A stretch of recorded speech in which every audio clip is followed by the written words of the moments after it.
Hi, everyone. This is Taylor St. Germain from ITR Economics. Thanks so much for joining me on this episode of Trends Talk. We at ITR, your apolitical and unbiased source of economic intelligence.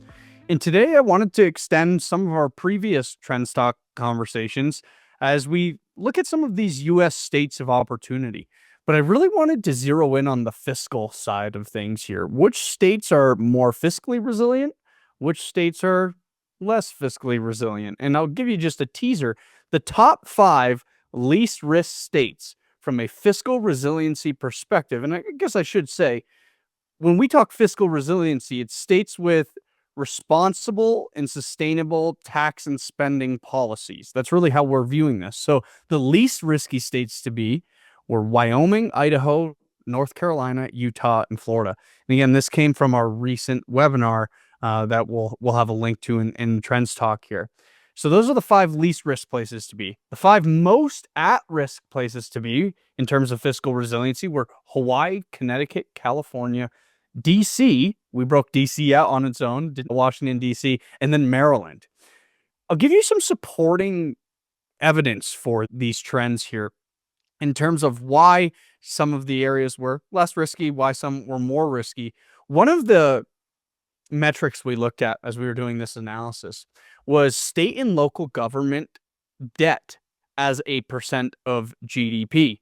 So if we look at maybe the winner of this, it was Idaho. Idaho's state and local government debt as a percent of state GDP was only 5.3%. And if we look at the worst state, it was actually Kentucky, coming in at about 20%.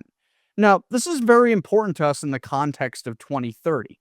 To look at state and local government debt as a percent of GDP, because we believe national debt is going to be one of the drivers of this 2030 downturn. To give you a benchmark to compare to, when you look at the state and local government debt as a percent of GDP, the national average is about 10.5%.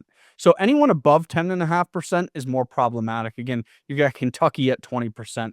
West Virginia at 19.4%, New York's at 17.7%, California is at 15.2%, and then despite all the positive press Texas gets, Texas is actually up there as well at 14.9%. Idaho and Wyoming, who are on our top five least risky places to be, were 5.3% and 5.7% respectively. And there's some other notables like North Carolina at 6.3%, Arizona at 8%.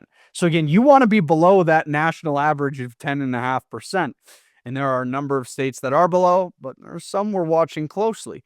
One of the other metrics that went into this fiscal resiliency was looking at unfunded pension liability per capita by state. We actually saw New Jersey lead the way here at $11.8 thousand. Again, that's debt per capita. Illinois was in a close worst second place, I should say, at 11.7.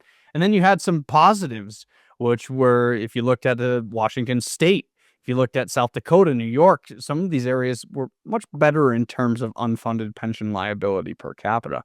The reason we're evaluating, again, these different metrics is to better understand who's going to face more of a crisis in 2030 as a result of the fiscal standing of a number of these states. And that's especially important for the folks that we interact with that are looking for government type work, state and local contracts. Some of our construction clients are in that public infrastructure space. It's really important to understand the fiscal resiliency of some of these areas. So again, top five riskiest places: Hawaii, Connecticut, California, DC, Maryland. Bottom five least risk places to be: Wyoming, Idaho, North Carolina, Utah, and Florida. Keep that in mind as you're thinking about where the opportunities may lie, not just throughout the second half of this decade, but especially into that 2030 timeframe. And again, if some of these areas that are on the least risk places to be, if they're attractive to you, you want to start building your market share and building your presence in some of these areas now, not waiting until this downturn in 2030.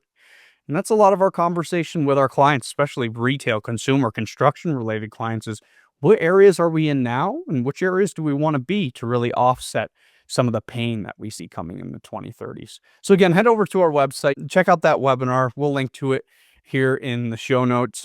Reach out to me with any questions or concerns that you might have. But it's time that we really start taking this opportunity to prepare and diversify ourselves so we're better equipped for what's coming.